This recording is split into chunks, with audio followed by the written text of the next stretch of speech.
The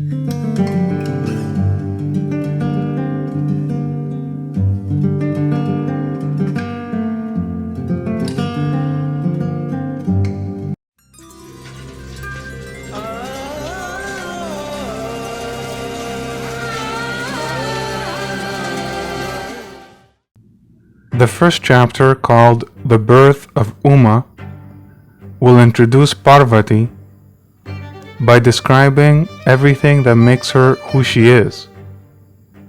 The most well-known aspect of the goddess, being energy, is that she is the source of all there is. But her most fundamental aspect is presence. Everything that exists, whether it's physical or intellectual, has a presence. The best way to understand something is to see it in extremes. The most recognizable form of presence is majesty, when something is so immense and so powerful, then that presence becomes all-pervasive. We cannot miss or ignore it. Kalidasa begins the poem by describing the majesty of Himalaya. Formed of a living god, Himalaya, supreme, Raja of the mountains, rises in the north, and bathing in the western and eastern oceans, stretches out like a rod that could measure the earth. Presence is not one thing and that thing alone. In fact, presence, which is the basis of all reality, is like reality itself, divided into aspects. There are different parts that sometimes are more recognizable or more important than others.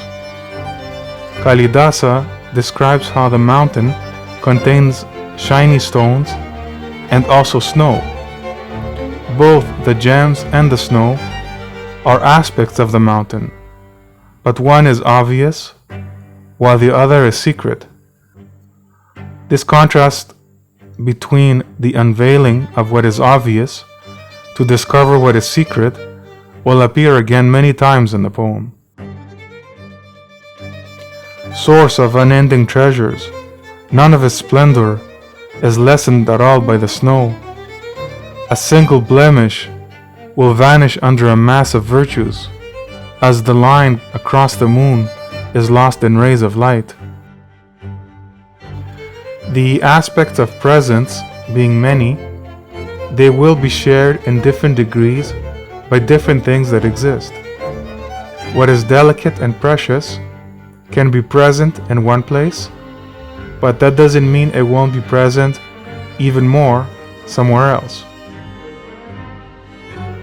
He carries a red richness of minerals on his peaks, with colors reflected and scattered through swirls of clouds, like sunsets free of time, a mine of ornaments, for the movements and love of apsaras and divine worlds.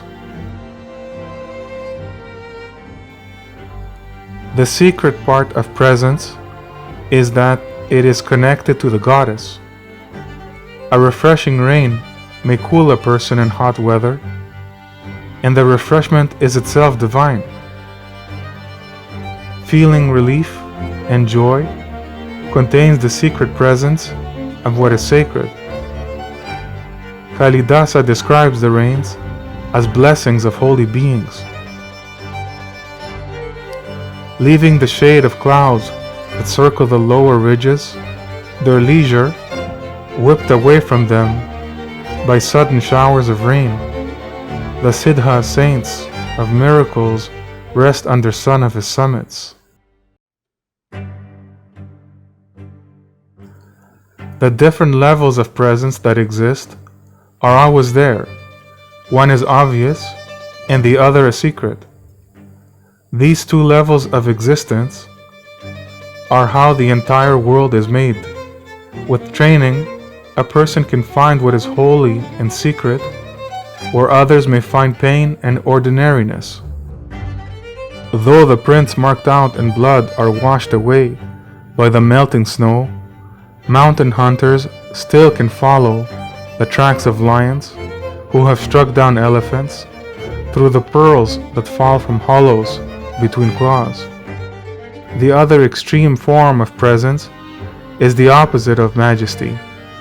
It is privacy. Kalidasa describes how on this majestic mountain there are people who live in its forests and caves, and the mountain allows these people intimacy and safety. Men and women of the mountain forests live in caves that are spread with glowing herbs, lighting their nights of love without ever any need to rise and fill such lamps with oil. Once we begin to experience presence all around us, we become conscious of the presence of our bodies, which is made of limbs. The limbs are made of joints, skin, and bone. Each one becomes a presence in itself, which emerges from the unknown to the instantly recognizable. Some of our parts retain a delicate presence of intimacy if we become aware of them, because privacy is a secret that leads to the divine reality.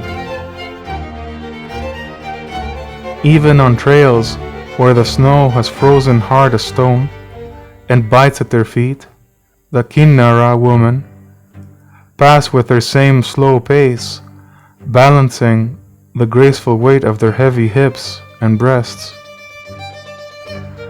Those who have experienced that presence of the goddess welcome her in all her aspects. Night and day, pain and relief, fear and peace, all are forms the goddess takes. Once a person understands this, the apparent opposites are linked together and are both aspects of the same reality.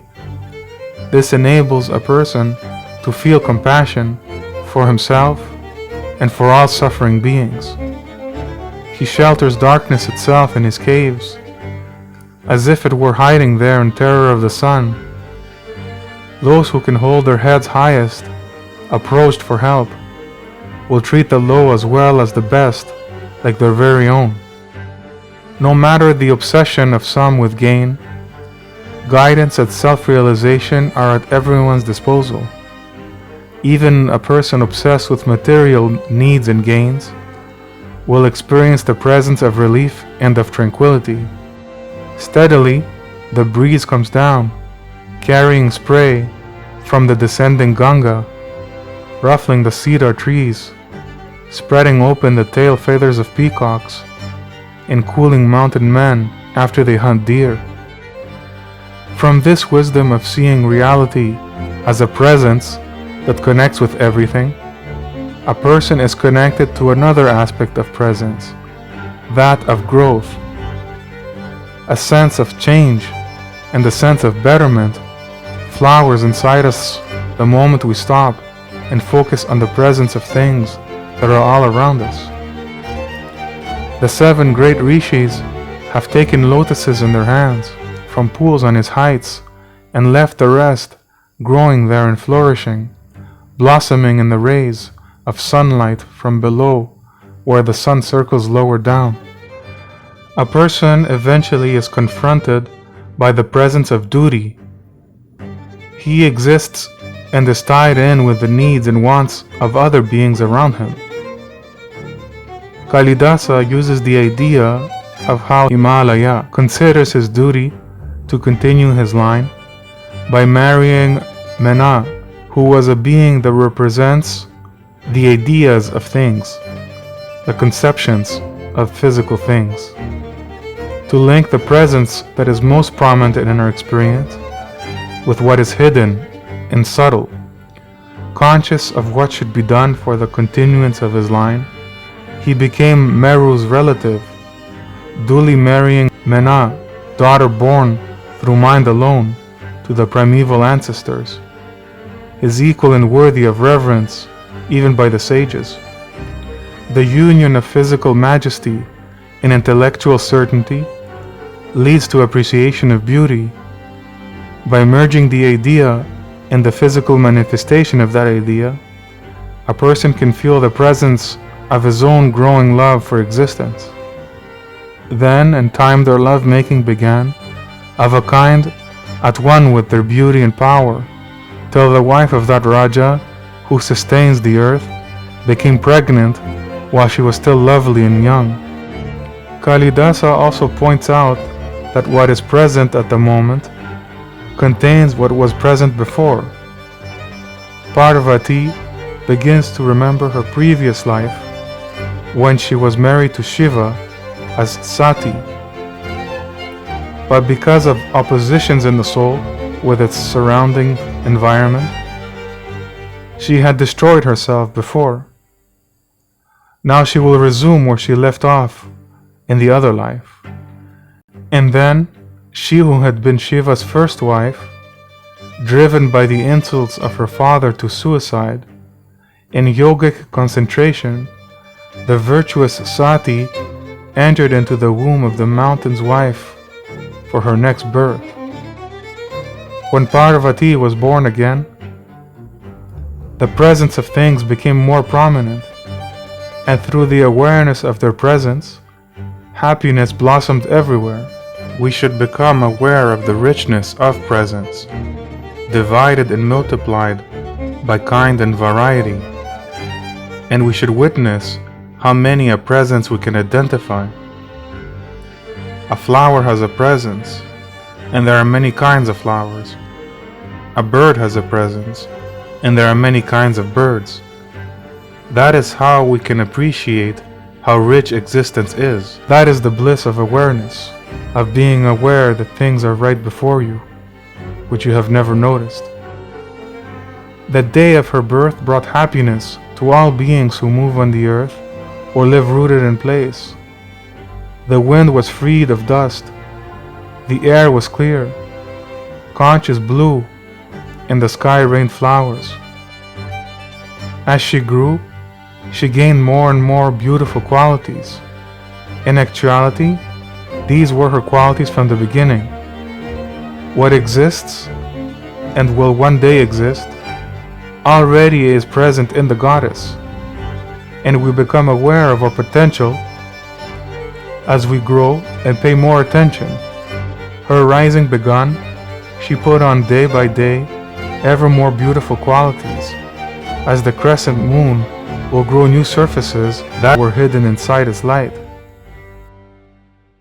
Parvati inherited the qualities of her parents, both the noble aspects and those of pain and fear. In Parvati, there is the potential for all things to grow and change, one way or another.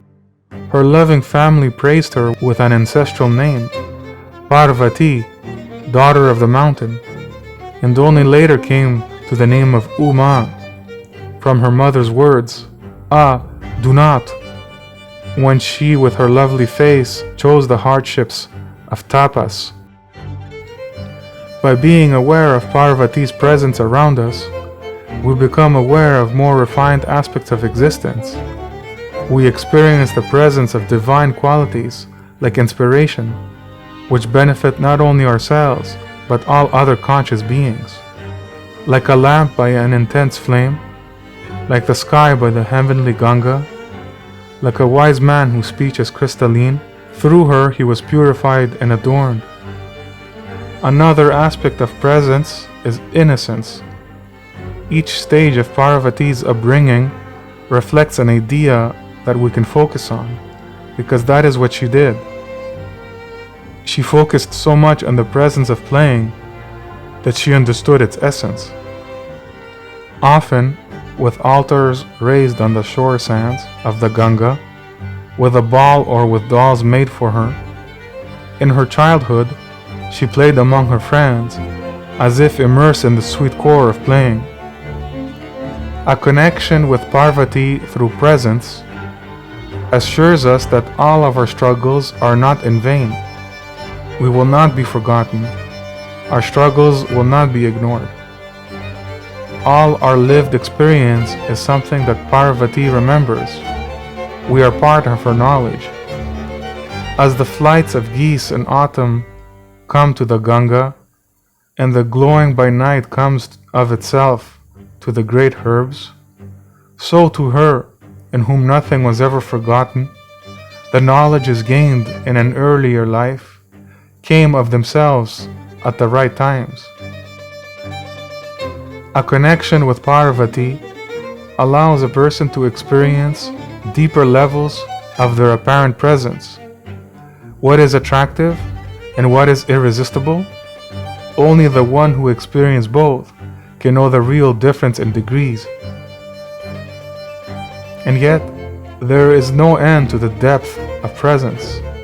It grows wider and bigger, covering everything, revealing secret things in everything, until we lose track of living in opposition to the presence and become aware of all presences, and how they connect with each other, and how they change into better versions of themselves.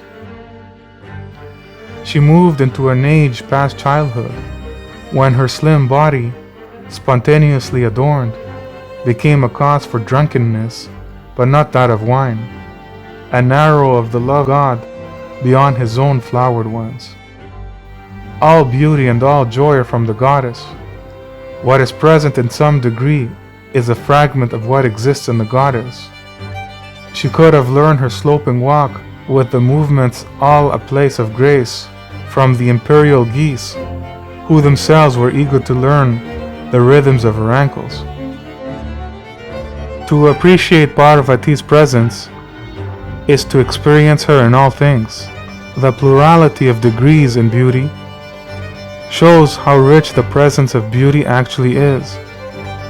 In her, all things are connected, though we experience one presence at a time. She was a collection of all things that are natural, similes of beauty, each one in its right place, fashioned by the universal creator with his full energy, as if eager to see all beauty in a single form. Time is also an aspect of presence. Things have happened and things will happen. They both exist. They both show that there are many levels of presence. The destiny of Parvati in the story is to be reunited with Shiva. Narada, who goes wherever he wants through the worlds, when he saw her, they say, once beside her father, proclaimed that she would become Shiva's single wife, through love, half the body and being of the god. There will always be dangers that will announce their presence. These can become obstacles and doubts in our journey. Their presence is undeniable. Yet the mountain could not give his daughter, unasked for, to the God of gods. A wise man, if he fears a refusal, will seem indifferent even towards what he really desires. The destruction of all worries and doubts is in Shiva. Who is he? He is the presence of what forces us to confront our attachments and assumptions. In the story, he is mourning the loss of Sati, who was Parvati in another life. Since this same woman with the bright teeth had left her body because of rage at her father in an earlier life, from that day on, all attachment broken, the master of living beings had no wife. Who is Shiva? He is the thought that is focused and controlled. In his presence, there is freedom, and in the presence of this freedom, there is true escape. In this escape, there is only bliss. Dressed in the elephant skin, his thoughts controlled, he lived for tapas on some mountaintop in the range of snows, where the rushing Ganga was the cedar trees, the odor of musk around him, and the music of the kinnaras. Awareness is the fundamental aspect of consciousness. Shiva is the source of our consciousness, but unlike him, we can only focus on one aspect, one presence at a time. Oftentimes, our minds become baffled when confronted by things we have never focused on, or by things that are beyond our line of reasoning and our experience. The presence of a place, for example, can evoke in us some joyful memories of our childhood. We were here with our parents or our friends. But that same place can remind another person of someone or something he has lost. The presence of both exists, but we only experience one of them. The same object can have the presence of both opposites, but to our minds, this cannot be. Mostly because we build on one idea and let it flourish. But like the flowers, there are different kinds of varieties that grow and blossom differently. We all have this idea of consciousness. Otherwise, presence would be impossible to detect. Both consciousness and presence are what make reality what it is. But Shiva is pure consciousness with no limits. Just like we have two limbs and we're limited by the movements of these oppositions, Shiva is not restricted in the same way. His existence is something that surpasses our understanding. Shiva is the idea that holds things together, giving them their shape and their final presence. He is the intelligence that shapes existence. He is the knower of all aspects of energy, everything that she can be and will be. Confronted by the vastness of this mystery, a person can find himself at a loss to explain such a majestic and complicated intimate presence. There the God who can be known in 8 forms fed wood to the fire, itself a form of him, and for some unimaginable reason of his own, practiced tapas, he who himself gives the fruit of it. When we become aware of a presence for the first time, we experience marvel. When we become aware of the same presence again, we begin to ask questions, trying to understand it. Where did it come from? Why? How did it come to exist? The poem brings the main story to focus so that the mystical truth of Parvati and Shiva may begin to be understood. So Parvati is being sent by her father daily to honor Shiva with devotions and rituals. With offerings for a guest, the master of the mountains worshipped him who was beyond worth and reverence by gods, then ordered the woman who was restrained, she who was born from his body, to go with 2 friends and honor the Lord. Shiva is consciousness. He is aware of Parvati's presence, but he is also aware of what is secret. Nothing escapes his focus. Though she had become a danger to his concentration, Shiva let her serve him as she wished. Only those who are not disturbed when good cause for a change is present have truly steadied minds. Parvati finds comfort in her daily reverence for Shiva. There is stability in the presence of rituals, but a soul must go beyond what is comfortable. And yet, even this promise of change will be under the tranquility of knowing that everything that will happen happens because of a carefully examined and crafted plan for our own growth and betterment. She picked flowers for his offerings. With care, she cleaned the altar. She brought him kusha grass and water for his ritual needs. Daily, she was a servant to Shiva, she with her beautiful hair, and from the hair of the god, rays of moonlight took her weariness away.